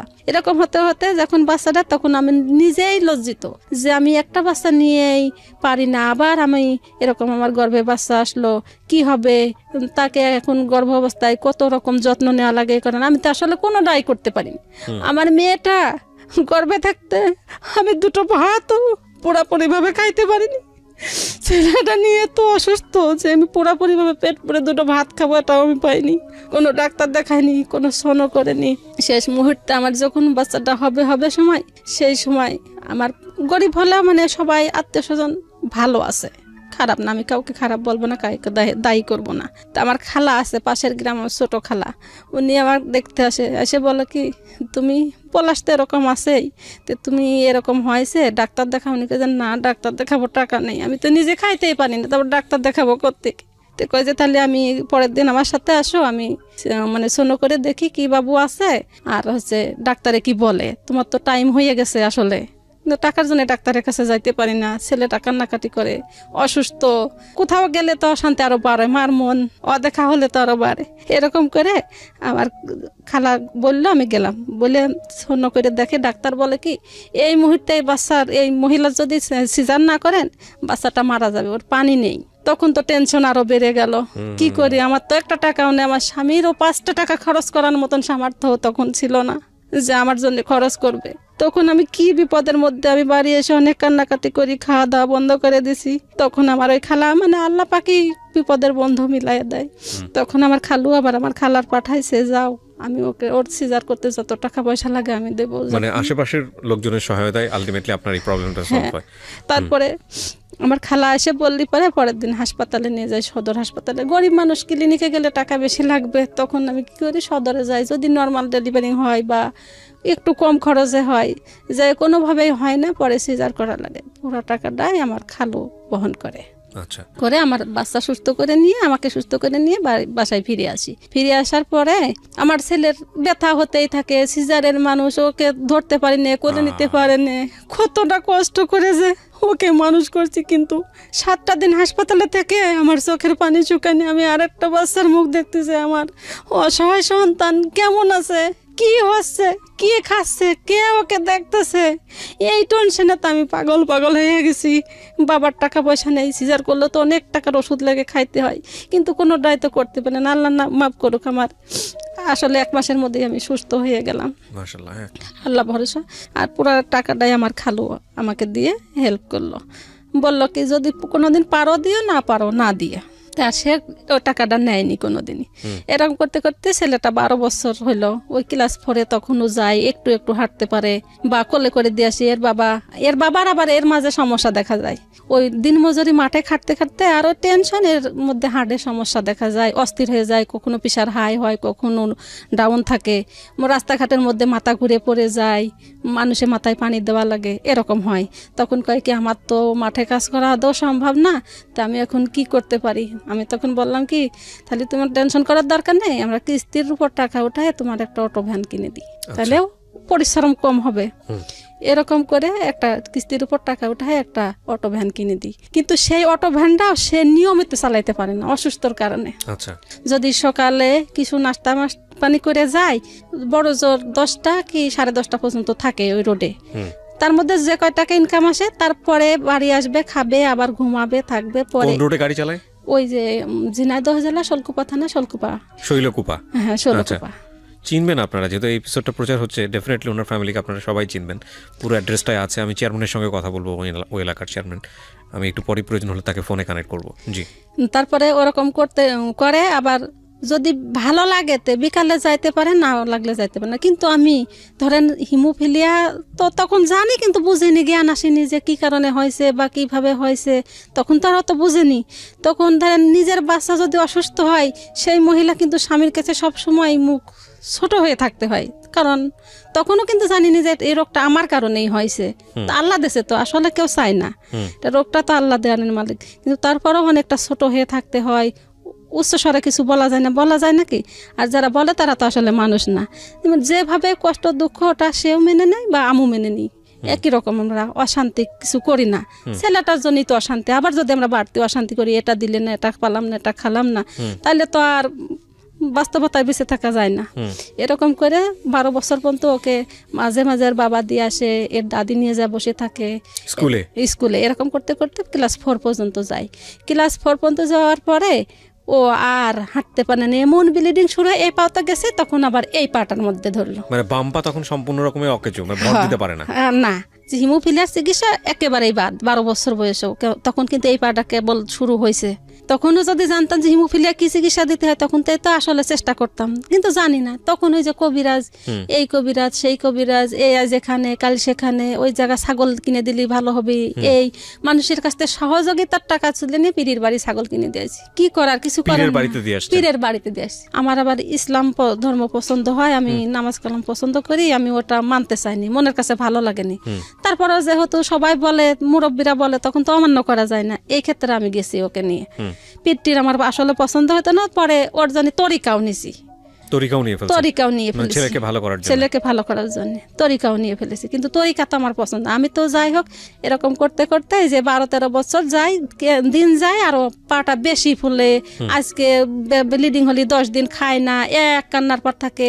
এর কাকা ভালোবাসে, কোনটা খাবা, কোন দুধ এনে দেয়, হরলিক্স কিনে দেয়, এটা কিনে দেয়, ওটা কিনে দেয়। আমি কিন্তু গরিব ফ্যামিলির মানুষ হলে ওর কাকা ওকে মহব্বত করে, মানে বোর দেখায় দেয়, আবার লুকায়ে কোমরে টাকা রেখে থই, যে আমার ভাতিজা বুঝি কষ্ট পাবে কখন। আমার ভাই তো পুরাপুরি ভাবে দিতে পারে না। সহ্যের একটা শক্তি আছে, সহ্য আসলে সীমাহীন সহ্য করার ক্ষমতা আল্লাহ হয়তো মার মধ্যেই দেন, বাবার মধ্যে অতটা দেন না। মানে মাফ করুক আল্লাহ যে আসলে আমাদের জীবনটা তো খুব ক্ষণস্থায়ী, খুব অল্প সময়ে বাঁচি আমরা, এটা একটা পরীক্ষা ক্ষেত্র, যুদ্ধক্ষেত্র।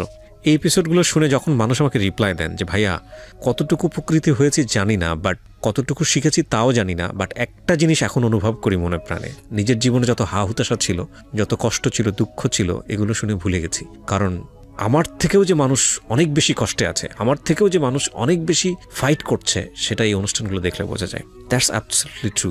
এটা শুধু আপনাদের ফিলিংস না, আমারও ফিলিংস। এই এক কথায় বোঝানো সম্ভব না যে একটা রাতের বেদনা কি হতে পারে। যখন রাত 8টা বাজে তখন ছেলে বলতেছে মা ফজরের আজান কি দিয়েছে, আপনি অনুভব করতে পারবেন না যদি আপনার জীবনে এই ঘটনাটা না ঘটে। সো অনুভব করার জন্য আসলে এই মানুষগুলোকে একটু নিজের জায়গা থেকে ফিল করাটা খুব জরুরি, যে না আমি যদি এরকম হতাম, আমার সন্তানটা যদি এরকম হতো, আমার মা যদি আমাকে নিয়ে এরকমভাবে বলতো, এটা খুব জরুরি, খুবই জরুরি। আপনি ভালো আছেন, এটা ব্লেজিং, আল্লাহর ব্লেজিং, আল্লাহ আপনাকে ভালো রাখার সুযোগ দিয়েছে, শুকরিয়া আদায় করি সেজন্য। কিন্তু আপনি যে আজকে এই পলাশের জায়গাটায় যাবেন না বা পলাশের চেয়েও খারাপ অবস্থায় থাকবেন না, তার বিন্দুমাত্র কোনো গ্যারান্টি নাই। সুতরাং এইসব মানুষকে ফিল করাটা খুবই জরুরি, খুবই জরুরি। ওকে, তারপর কি হলো? তারপরে এরকম এর বাবাও কয় যে আর ডাক্তার দেখাবো না, ওর ডাক্তার দেখায় কি হবে, টাকা নেও তো ভালো হবে না, এরকম বুঝ আসে, তখন সবাই হাল ছেড়ে দেওয়ার অবস্থা, হাল ছেড়ে দেওয়া। কিন্তু মা তো কখনো সন্তানের হাল ছেড়ে দিতে পারে না বা ছেড়ে দেয় না, এখনো আমি ছাড়েনি, আল্লাহ না করুক কি করবে আমি জানি না। ওকে প্রিয় শ্রোতা, গল্পের মাঝখানে ছোট্ট একটা পজ দিচ্ছি সবার জন্য অ্যানাউন্সমেন্ট। জীবন গল্পের পার্ট 2 বইটি বাজারে আসতে যাচ্ছে খুব শীঘ্রই। যারা অ্যাডভান্স বুকিং দিতে চান, কারণ অল্প সংখ্যক বই আমরা বাজারে আনি প্রতি বছরই ফেব্রুয়ারি মাসকে কেন্দ্র করে, যারা অ্যাডভান্স বুকিং দিতে চান এবং ঘরে বসে পেতে চান নামমাত্র মূল্যে, বইটির মূল্য রাখা হয়েছে মাত্র 200 টাকা, তাদের জন্য আমি বলে দিচ্ছি নাম্বারটি। এই নাম্বারে ফোন করে আপনাকে অ্যাডভান্স বুকিং দিতে হবে এবং এই নাম্বারটি 24 ঘন্টা খোলা থাকে, চাইলে আপনি এই মুহূর্তেই ফোন করতে পারেন। নাম্বারটি হচ্ছে boibajar.com-এর 09611262020। আমি আবারও বলছি এবং ধীরে ধীরে বলছি, প্লিজ নোট করবেন, 09611262020। অ্যাডভান্স বুকিং দিন, 2-1 সপ্তাহের মধ্যেই বইটি আপনার ঠিকানায় পৌঁছে যাবে। বইটির মূল্য রাখা হয়েছে নামমাত্র মূল্য 200 টাকা। ওকে, তো এরকম করতে করতে যখন 15 বছর বয়স, ওই সময় মানে আমি বলি কি দেখো আমরা আরেকবার ঢাকাতে নিয়ে ওকে চেষ্টা করি। 15 বছর বয়স, কোথায় গেলে ছেলেকে ভালো করব, কিভাবে টাকা ম্যানেজ করব, আমার তো টাকা পয়সা নেই, আমার তো ওই সেই 10-12 বছর আগের বয়সের আগেতেই 1 লক্ষ টাকার কিস্তি তুলি, আজকে এখানে নিই কালকে সেখানে নিই। আমার স্বামীর মাসিক আয় কতই বা আসে, দিন 300 বড় জোর 400-500 এরকম হয়, ভাগ্য লটারি গাড়ি চালানো। তাহলে এইরকম খরচ দিয়ে তো ওই কিস্তি চালায়ে, এর চিকিৎসা চালায়ে বা থামথিং যেমন একটা সংসার আছে, নুন ভাত যাই খায়, এটা তো সম্ভব হয় না। কিন্তু সব সময় মানে কষ্টের সাথে যুদ্ধ করে, ও তো ব্যথার সাথে যুদ্ধ করে আর আমি কষ্টের সাথে যুদ্ধ করি, আর ওর পাশে ওর কান্না দেখতে হয়, কতটা কষ্ট লাগে।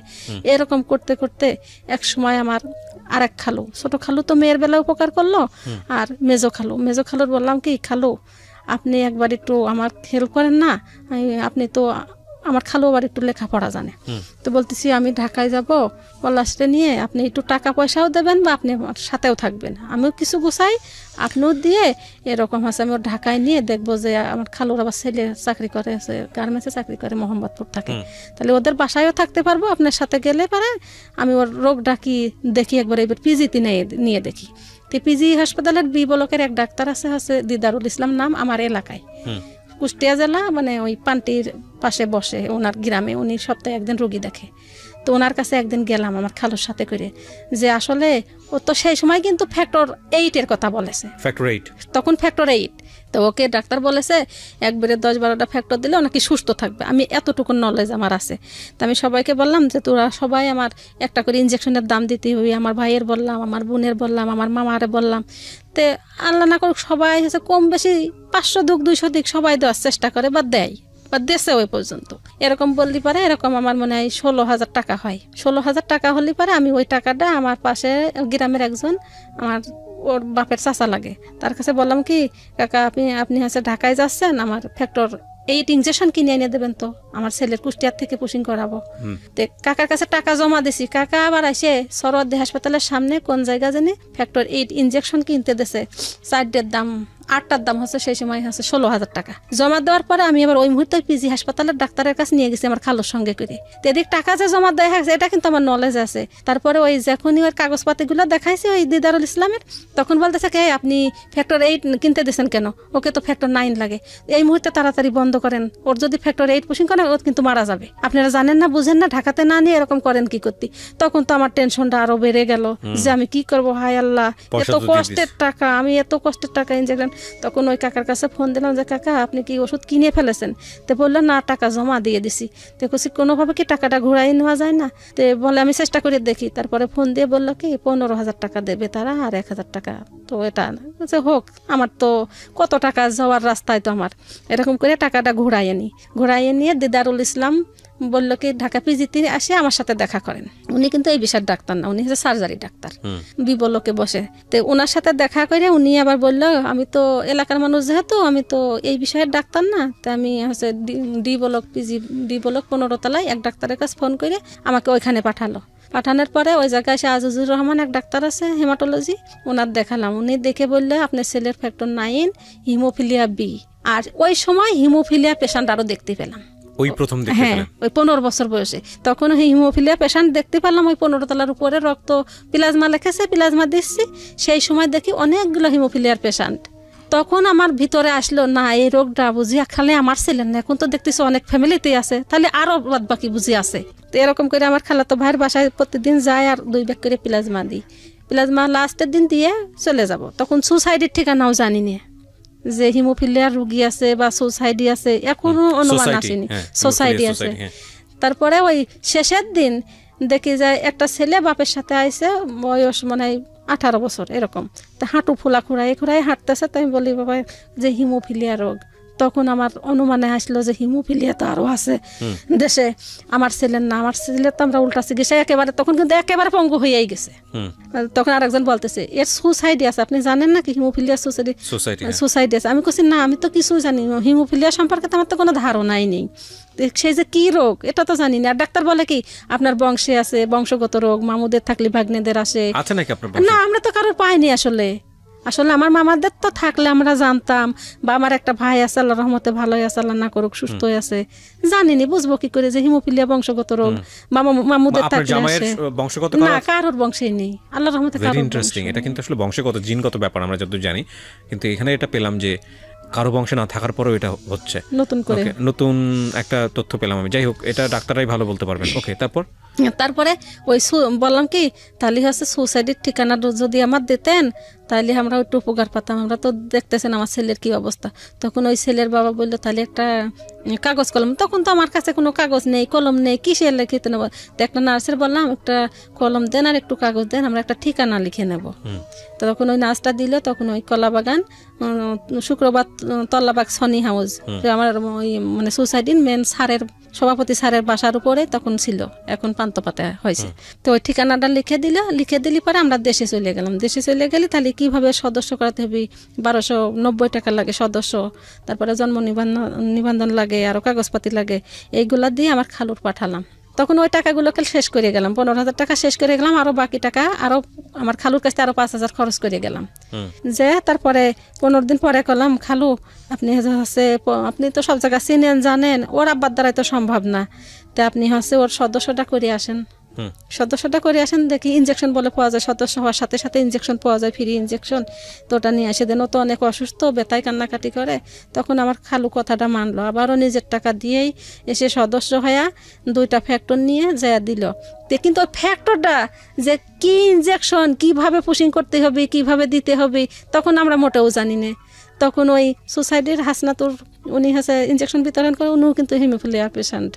তো ওনার কাছে ফোন করলাম যে কিভাবে গুলাইতে হবে, দিতে হবে। ডাক্তাররা বোঝে না, কেমনে খোলে, চাপ দিলে খোলে, কেমনে আপনার এলাকার ডাক্তাররা বোঝে না, কোনো মানে কুষ্টিয়া ডাক্তারই বোঝে না। ওইটা এতটাই ভিআইপি ভাবে থাকে, মানে প্যাকেটিং করা থাকে যে কিভাবে গুলাতে হয়, কিভাবে করতে হয়, যে কোনো এমবিবিএস বোঝে না আসলে। যারা একবারও পুশ করেনি তারা বোঝে না। ওরে সর্বনাশ। তারপরে ওই হাসনাতের সাথে কথা বলা নিলাম, যে বললো এই জায়গায় একটু চিপা আছে, এই জায়গায় চাপ দেন, এমনিতে খুলে যাবে, ওর ভিতরে পানি আছে, ওর ভিতরে সিরিজ আছে, কিন্তু বাইরে তো একটা বাটারফ্লাই কিনা লাগবে। 21 সাইজের একটা বাটারফ্লাই কিনে ওই ইনজেকশনটা আস্তে আস্তে রগের মধ্যে পুশিং করা লাগবে। তখন ওরকম করলাম। ওরকম আর এক দেশের ডাক্তারের কাছে নিয়ে যাই, এমবিবিএস ডাক্তার, উনি বোঝে না, ওনার কাছে নিয়ে যাই, অনেক দিন ধরে ওই ইঞ্জেকশনটা পুশিং করাই, ভয় যে কেমনে হয়তো নষ্ট হয়ে যাবে, এলাকার ডাক্তারদের দেবো না। এরকম করতে করতে যখন ওর রমজান মাসে শুরু হবে তার 7 দিন আগের থেকে ওর দেখা যায় যে ওই সদস্য হওয়ার পরে ঘাড়ে এতটাই ব্যথা যে সেই ব্যথা সহ্যের বাইরে, 1 সপ্তাহ হয়েই গেছে বাসায় থাকার পরে। তখন কি করব, টাকা নেই, পয়সা নেই, কি করি, ঢাকায় যেতে গেলে তো আর 2-1 হাজারের কাম না। এরকম করতে করতে সুদের উপর টাকা নিলাম 20,000, সুদের উপর টাকা নিয়ে সুসাইডি চালাম সরাসরি ফোন দিয়ে। আর ওই সুসাইডিতে আবার ওই যে আমরা যখন বর্তমান যেখানে আছি ডলি ম্যাডামের কাছে, ওইখানে পাঠাই থেরাপির জন্য। তো সুসাইডি চলে আসলি পারে ওই হাসনাত করলো কি, ওরে আবার ফ্যাক্টর গুলাইয়ে দিল, কেমনে খুলো আমার বোঝা হয়ে গেল বা শিকা হয়ে গেল, এটা ডাক্তার লাগে না। এখন আমি নিজেই সবকিছু করি, এখন আমি মিক্স করে দিই, আম্মু পুশ করে দেয়। এখন ব্লাড থেকে শুরু করে সবকিছু আম্মু আমাকে শরীরে পুশ করে দেয়। আচ্ছা, এরকম করতে করতে করার পরে ওখানে পাঠাইলো যে জায়গায় ডলি ম্যাডামের ফোন দিল, সিট যদি ফাঁকা থাকে তাহলে হচ্ছে পলাশকে ভর্তি করে নেন। আচ্ছা, এটা কি এখানে কি ফ্রি করায় সব? না, ফ্রি না, এখানে প্রতি সপ্তাহে 1500 টাকা করে দিতে হয়। আর এখানে শুধু চিকিৎসা বলতে শুধু হচ্ছে এক্সারসাইজ করানো হয় এবং কারেন্ট শটের মতো থেরাপি দেওয়া হয়। আমাদের যখন যে কোনো জয়েন্টে ব্লিডিং হয়, ব্যথা হয়, ফুলে যায়, ওই ফুলাটা হচ্ছে কমতে চায় না, ওইখানে একটি কোষ টাইপের জীবাণু জমে যায় ওই জয়েন্টের ভিতরে। তো ওইটা ছাড়াতে হলে পারে ফিজিওথেরাপি করতে হয় এবং এক্সারসাইজ করতে হয়। এই জন্য আর কি ওইখানে ভর্তি হওয়া হয়। সব মিলিয়ে 1500 টাকা সপ্তাহে থাকা বা খাওয়া সবকিছু থেরাপি মিলিয়ে 1500 টাকা, নামমাত্র মূল্য একেবারে। এটা মেবি চ্যারিটির উপরে চলে মেবি মনে হয়, আমি শিওর জানি না। এটা কোথায়? এটা ফিরোজাবাদ তোপখানা রোড, ফিরোজাবাড়ি প্রতিবন্ধী শিশু বাংলাদেশ শিশু কল্যাণ পরিষদ। আচ্ছা, আমরা আপনাদের অ্যাড্রেসটা বলে দিলাম, যদি কেউ প্রয়োজন মনে করে আপনাদের সঙ্গে যোগাযোগ করবে। Thank you. এই ধরনের কাজ যারা করছেন তাদেরকে বেশি বেশি করে হাইলাইট করা উচিত, তাদেরকে বেশি বেশি করে লাইমলাইটে নিয়ে আসা উচিত, তাদেরই আসলে গণমাধ্যমে কথা বলা উচিত। তারপরে শুরু হলো ওই যে মানে আজকে রমজান চাঁদ উঠবে, ওই দিন আমি ঢাকাতে আসছি। আসার পর ওর বাপেও আছে, আমার খালু, আমরা 4 জন আইছি। আসার পর ওইখানে তো কোনো মহিলা মানুষ 1 জন ছাড়া 2 জন রাখে না, কোনো পুরুষ মানুষ রাখে না। তখন কিন্তু আমি সর্বপ্রথম ঢাকায় এসেছি, কিছু মানে তখন তো বুঝি না থাকবো কই, খাবো কই, কিভাবে চলবো, হাসপাতালের নিয়ম কানুন জানি না। তো ওইভাবে আমাকে রেখে ওরা 2 জন দেশে চলে গেল। আর আমার একদিন ওই যে সাথে গেছি না কলাবাগানে, তখন ওই সুসাইডি ছিল, এখন গেছে বর্তমান পান্তপাতে। চিনা হয়ে গেলে ওরা রেখে চলে গেছে। আমার ছেলের ব্যথা যন্ত্রণা কর্মেই বেশি, থেরাপিও দিতে পারি না। আল্লাহ কি করব, কোথায় যাব। তারপর এমন ভাবে জ্বর করছে, কিছু হয় না। পরে আমি ভাবছি যে আমি তো পিজির থেকে ওকে প্লাজমা দিছি, আমি তাহলে রিক্সাওয়ালার বলে ওকে কোলে করে প্রেস ক্লাবে যায়, রিক্সাওয়ালার বলে যায় আমি ওই পিজিতে যাই, ওর বিলাট দিয়ে দেখি যে কমে নাকি। ডলি ম্যাডামের কাছে লিখিত নিয়ে তা আমি পিজিতে গেলাম। বাড়িতে আমি বলিনি যে আমি এই কাজটা করতেছি। পরে আমি ওর 2 ব্যাগ প্লাজমা দিলাম ডিবলোকে যায়। ওই তারপর ওকে বসা রেখে আসে আউটডোরে টিকিট করা লাগে, এন্ট্রি করা লাগে, আবার নিচতলায় টাকা জমা দেওয়া লাগে, স্যাম্পল জমা দেওয়া লাগে, এরকম করে আবার বাটারফ্লাই কিনতে নামা লাগে। আমি কিন্তু তখন একদম নতুন ঢাকাতে, এবং সব করছেন আপনি ওকে কোলে করে ওকে উপরে একবার নিয়ে যা বসা রেখে আমি এগুলো করে আবার ওর কাছে যাই। পরে ওই তখন মুভ করে কিভাবে আপনার কোলে চড়ে? হ্যাঁ, তখন আমার কোলে চড়ায়। তখন তো 2 পায়ে, এখন তো তাও 1 পায়ে একটু চাপ দিতে পারে। আমার সেবার এমন অবস্থা হচ্ছিল যে কোলে উঠতে পারতেছিলাম না। এই কাহিনীটাই শোনেন, দেখেন কত বড় লম্বা করে। পরে ওটা আমি 2 ব্যাগ প্লাজমা দিয়ে নিয়ে আবার ওইখানে ফিরে যাই। তো ব্যথা কমে না, 2 ব্যাগেও কমে নাই। তারপরে আবার ম্যাডাম বলে কি ওর তো ব্যথা কমে না, আবার সুসাইডে নিয়ে যান, দেখেন ফ্যাক্টর দেয় কিনা। আবার আমি সুসাইডে নিয়েছি পরের দিন সুসাইডে নিয়ে যা, আবার ওই 250 ইউনিট 4টা ফ্যাক্টর একসাথে দেশে হাসনাত নিজে পুশিং করে দেশে। কিছুতেই কাজ হয় না। এরকম 10 দিন আমি ফিরোজাবাড়িতে আছি। ও মানে একদম মরার মতো হয়ে গেছে, এমন অবস্থা। ওর ওই কাহিনীটা উঠলে কেউ বলেনি যে বাঁচবে। তুমি একটু বলো তো বাবা, মানে কেমন লাগে ফিলটা, ওই সময় কি হয়? ফিলটা আর কি বলে বোঝাতে পারবো না। যাদের হেমোফিলিয়া আছে তারা ছাড়া কেউই বুঝবে না আসলে যে ব্যথার যে কত যন্ত্রণা। হেমোফিলিয়া ছাড়া অন্য কোনো রোগে মনে হয় এত ব্যথা নাই, এতটাই কষ্টকর। আর আমার সেবার ঘাড়ে ব্যথা হচ্ছিল, তো ঘাড়ে আর আমাদের মস্তিষ্কে আর হিপ জয়েন্টে ব্লিডিং হলে সব থেকে বেশি কঠিন হয়। তো আমার হচ্ছিল সেবার ঘাড়ে ব্যথা হচ্ছিল, একটু বসতেও পারতাম না। আমি যে আম্মুকে এখন তো এরকম করে ধরে তাও একটু কোলে উঠি, তখন একেবারে হাত মানে হয়ে গেছিলাম। আমি একটা স্ট্যাটাস দিয়েছিলাম আমার ফেসবুকে, আপনারা নিশ্চয়ই জানেন। স্ট্যাটাসটা ছিল যে 18 বছরের একটা ছেলেকে কোলে করে তার মা স্টুডিওতে এসছে। এরা প্রথম যেদিন এসেছিল আমার কাছে, আমি খানিকক্ষণ কথাবার্তা বলে আমি গল্পটা নেইনি মানে আমি নিতে পারিনি আসলে। কারণ I was not mentally ready. আমি যখন শুনি আসলে খুব মনোযোগ দিয়ে শোনার চেষ্টা করি, তো আসলে আমি ফিল করার চেষ্টা করি, টু বি অনেস্ট, নইলে আমার ভেতর থেকে কথাগুলো আসবে না। কী করবেন, এই একটা মানুষ ভয়ঙ্কর রকম কষ্টে আছে, আপনি যদি ফিল না করে অ্যাজ এ প্রেজেন্টার হিসেবে শুধু বলে যান, তাহলে আমি মনে করি যে এটা সম্ভব না, এই অনুষ্ঠান সঞ্চালনা করা সম্ভব না। তো আমি ফিল করার চেষ্টা করি। And the thing is that, আপনি জাস্ট একটা জিনিস চিন্তা করেন তো, 18 বছর ধরেই ভদ্রমহিলা ওকে কোলে কোলে করে পুরো বাংলাদেশ চষে বেড়াচ্ছে, কখনো ঢাকা, কখনো ঝিনাইদহ, কখনো কুষ্টিয়া, কখনো এদিকে ওদিকে, 18 বছর ধরে যশোরও যান, এবং ওর একটা পা ফেলার শক্তি নাই, মানে ওর শরীরের অবস্থা এরকম। তার মানে বিষয়টা কি দাঁড়াচ্ছে, ওর বাথরুম করা বলেন, ওর খাওয়া দাওয়া বলেন, ওর গোসল করানো বলেন, সবই মহিলা। মা কি জিনিস, আমি তো বারবারই বলতেছি যে আজকের এই এপিসোডটা আপনাদের খুব মনোযোগ দিয়ে শোনা উচিত, দেখা উচিত। অনেকগুলো অ্যাঙ্গেল আছে আজকের এই গল্পে। তারপরে কি হলো, আপনি ওটা কমতেছিল না ব্যথা? হ্যাঁ, ওইভাবে ফ্যাক্টর, তারপরের দিনও আবার ম্যাডাম বলে কি আবার ফ্যাক্টর দিয়ে নিয়ে এসো সুসাইডি। ফ্যাক্টর সেই সময় সুসাইডি আমাকে অনেক হেল্প করে, যেটা অন্য রোগীকে করেনি, কিন্তু ওর ওই মানে ঘাড়ের ব্লিডিংটা অনেক ভয়াবহ দেখে ওরা অনেক হেল্প করে। তারপর এরকম 10 দিন যাবত আমি ফিরোজা বাড়িতে আসি, কোনো পরিবর্তন নেই, ছেলের অবস্থা একেবারে দুর্গতি। এতটাই জ্বর এসেছে যে শরীরের তাপমাত্রা এতটাই বেশি, কোনোভাবে নিয়ন্ত্রণ। ম্যাডাম তো ভয় পেয়ে গেছে, উনি থেরাপির ম্যাডাম, উনি ভয় পেয়ে গেছে, ভয় পেয়ে যায়, বলে কি ওকে মেডিকেলে নিয়ে ভর্তি করেন। আমি সেই মুহূর্তে একলা মহিলা মানুষ, 2টো ব্যাগ, আমার সন্তান, আমি কি করে ঢাকা মেডিকেলে পৌঁছাবো, কোথায় 9 তলা, কোথায় ইমার্জেন্সি, কোথায় কি, আমি কি করে সম্ভব? তখন তো আমার কান্না আরও বেড়ে গেল। তখন আমি বাড়িতে আবার খালুর কাছে ফোন দিলাম, খালু সকালও আপনি এই মুহূর্তে রাতের মাঝে ঢাকায় চলে এসে আমার সকালে ঢাকা মেডিকেলে নিয়ে যায়, আমার ছেলেকে ভর্তি না করে ছেলে বাঁচবে না, ডাক্তার বলে দিয়ে। তখন আবার খালু দেখি সকালবেলা হতে হতে টাকা সংগ্রহ করে নিয়ে খালু চলে এসেছে। পরে ওকে নিয়ে ঢাকা মেডিকেলে ওই হেমাটোলজিতে সিট খালি নেই, পরে মেডিসিন ওয়ার্ডে ভর্তি করেছে। ঢাকা মেডিসিনের ডাক্তাররা জানে না যে হিমোফিলিয়া রোগে কী চিকিৎসা দিতে হয়, তাৎক্ষণিকভাবে কি ব্যবস্থা নিতে হয় জানে না। তখন বিনীতভাবে রিকোয়েস্ট করতে চাই, বিশেষ করে সরকারের কর্তৃপক্ষ যারা আছেন, প্রচারণা দরকার, মানুষকে সচেতন করা দরকার, এবং আমার মনে হয় এটার উপরে একটা ভালো প্রতিষ্ঠানও দরকার বাংলাদেশে, যে একটা স্টেপ নেওয়া দরকার। এই যে হিমোফিলিয়া সোসাইটি নামে যে প্রতিষ্ঠানটা আছে, এটা তো আলটিমেটলি এটা একটা দাতব্য প্রতিষ্ঠান, বাইরে থেকে হেল্প আসে। হ্যাঁ, এটা একটা বেসরকারি প্রতিষ্ঠান এবং সবাই মাফ করবেন যদি আপনাদের সম্পর্কে কোনো মিস ইনফরমেশন দিয়ে থাকি, কারণ আমার যতটুকু জানা নাই, ওরা যেটা বলছে সেটা মিস ইনফরমেশন হতে পারে। বাট আই উড অ্যাপ্রিশিয়েট যে আপনাদের ভেতর থেকে কেউ যদি ভবিষ্যতে আমি সুযোগ হয় আমারই এরকম কোনো একটা অনুষ্ঠানে আপনাদেরকে প্রমোট করতে চাই, কারণ আমি আজ পর্যন্ত এটা নিয়ে 3 নম্বর কেস হিমোফিলিয়া বির ওপর বা হিমোফিলিয়ার ওপরে সবাই এসেই আপনাদেরই কথা বলেছে, এবং এটা ছাড়া আর কোনো প্রতিষ্ঠানের কথা বলতে পারেনি। তারাও অনেক ভালো, জি, যতটুকু সম্ভব গাইডলাইনের থেকে শুরু করে চিকিৎসা ব্যাপারে তারা হেল্প করার চেষ্টা করে। এই যে আমি ঢাকাতে আসি 10-15 হাজার টাকা নিয়ে আসি, যে বাড়ি আসি, কিন্তু ওকে আমি 10-15 হাজার টাকা জমাতে কয় মাস লাগে? এই যে 4-5 মাস ভরে জমাইয়ে আবার আসি, কোনো সময় 2 মাস পরেও আবার আসি। এক বেলার রেস্টুরেন্টের খরচ ঢাকা শহরে কোনো ব্যক্তির অসংখ্য ব্যক্তির এক বেলা রেস্টুরেন্টের খরচ, হ্যাঁ, এরকম আসি, মানে টাকাগুলো যে ভাও করে নিয়ে আসি। আমি যখন আবার বাসায় ফিরে যাই তখন তোর ব্যথা ওরকমই থাকে। গ্রামের মানুষ দৌড়াই আসে, ওকে হাঁটতে পারেছে, এত টাকা খরচ করে কি লাভ হলো, ওর তো হাঁটতে পারে না, বারবার ওকে ঢাকা নেন কে, সাহায্য কত দেবে মানুষ, এরকম ধাক্কা দেওয়াও কথা বলে মানুষ, কতবার দিব, ও কি নাকি আছে, আরো তো দেশে মানুষ আছে, কাকে দেব সাহায্য। আমার সামনে পর্যন্ত এসে বলে কিন্তু আমার আপনজনে ও তো মরে যাবে, তো ওকে চিকিৎসা করে কি হচ্ছে, ওর তো চিকিৎসা করে কোনো লাভ নাই। আজকের এই গল্পে অনেকবার ইন্টারাপ্ট করেছি, প্রয়োজন মনে করেছি বলে ইন্টারাপ্ট করেছি। আমি এত ইন্টারাপ্ট করি না, আমি মনোযোগ দিয়ে গল্প শুনি, এটাই আমার কাজ।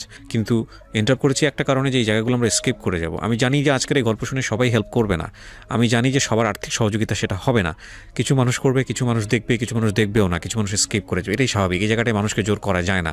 সে যদি ইন্টারেস্ট ফিল করে তাহলেই দেখবে, ইন্টারেস্ট ফিল না করলে দেখবে না। সে যদি মনে করে আমার কথা শুনবে, ওরা কথা শুনবে, তাহলে এটা সম্পূর্ণ তার ব্যক্তি স্বাধীনতার বিষয়। কিন্তু আমি একটা জায়গা না খুব সাধারণীকরণ করার চেষ্টা করি, আমার কাছে মনে হয় যেটা করা সম্ভব। কি সম্ভব জানেন?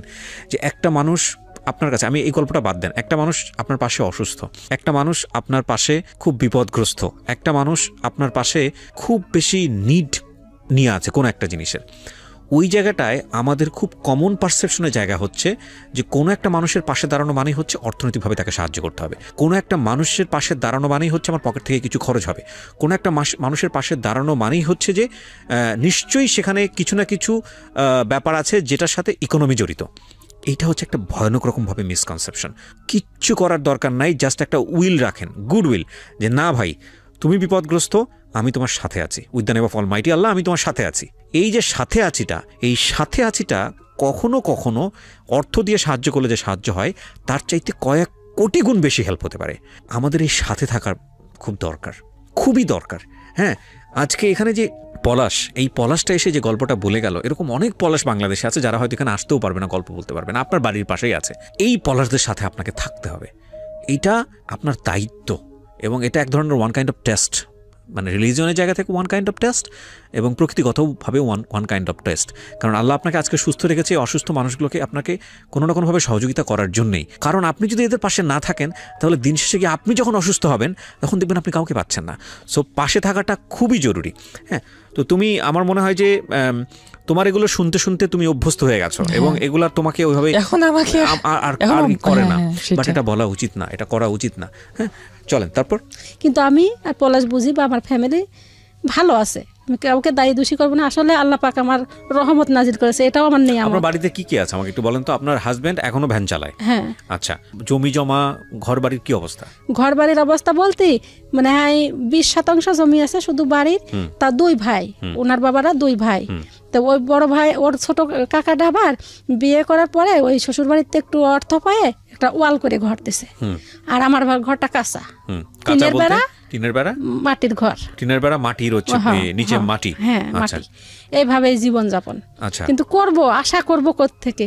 মানুষের আশাটাই তো সন্তান, স্বামী সন্তান।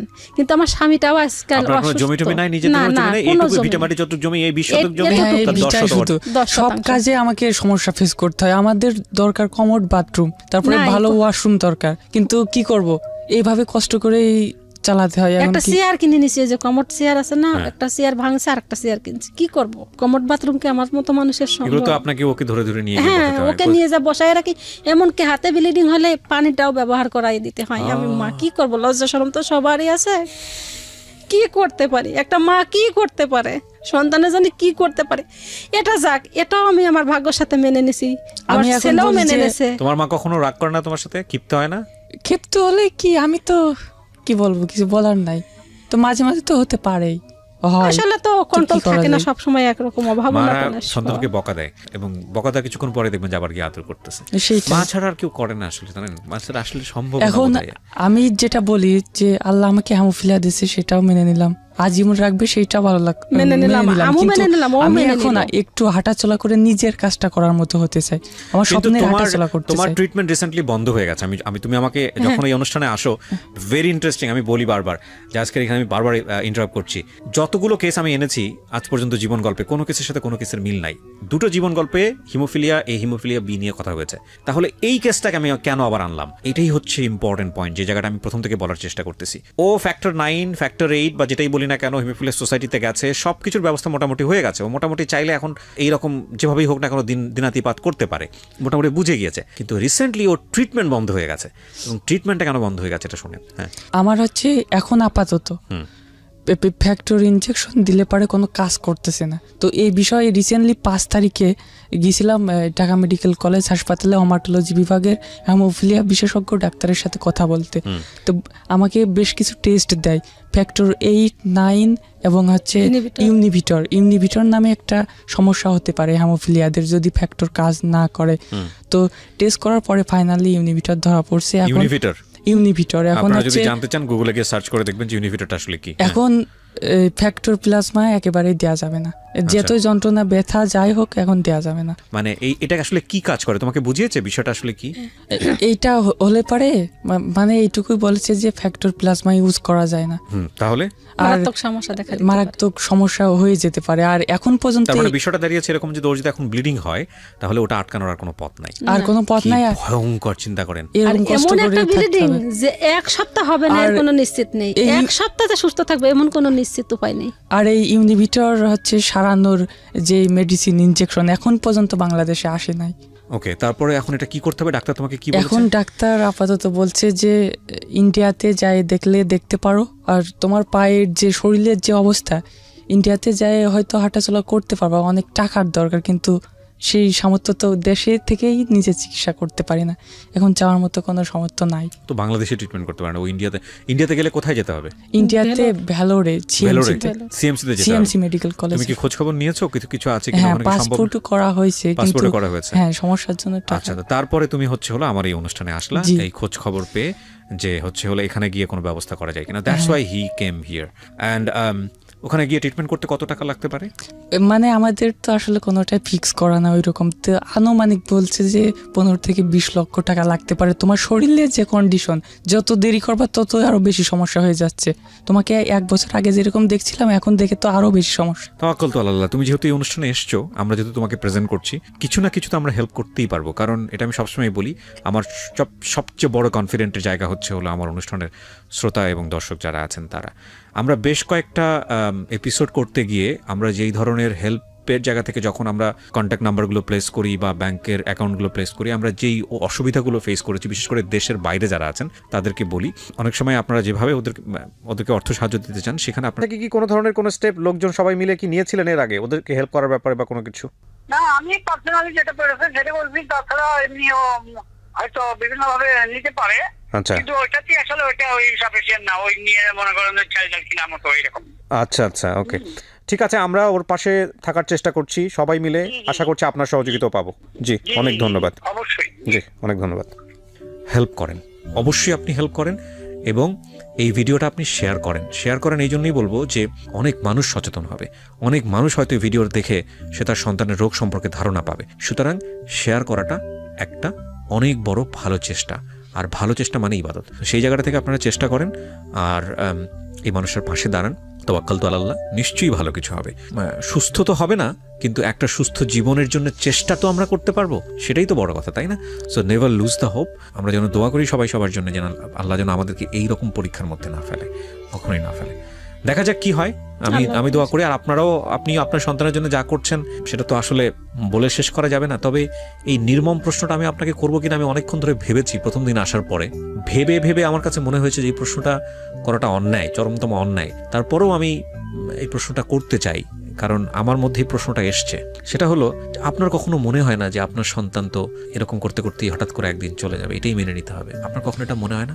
মনে হয়, তবু মনে আশা রাখি যে আমি ওকে যখন কোলে করে নিয়ে সবকিছু করাই, আমার মনে হয় আমার বুকটা ঠান্ডা, আমার বুকটা ভরা। না জানি কখন আল্লাহ খালি করবে, বুঝি না, জানি না তখন কি নিয়ে বাঁচবো, সেটা একমাত্র মাওলা ছাড়া আর কেউ জানে না। এই প্রশ্নটা এই কারণে করলাম যে মানুষ সাধারণত সেই জায়গাটায় সময় ব্যয় করে না যেটার কোনো রেজাল্ট নাই।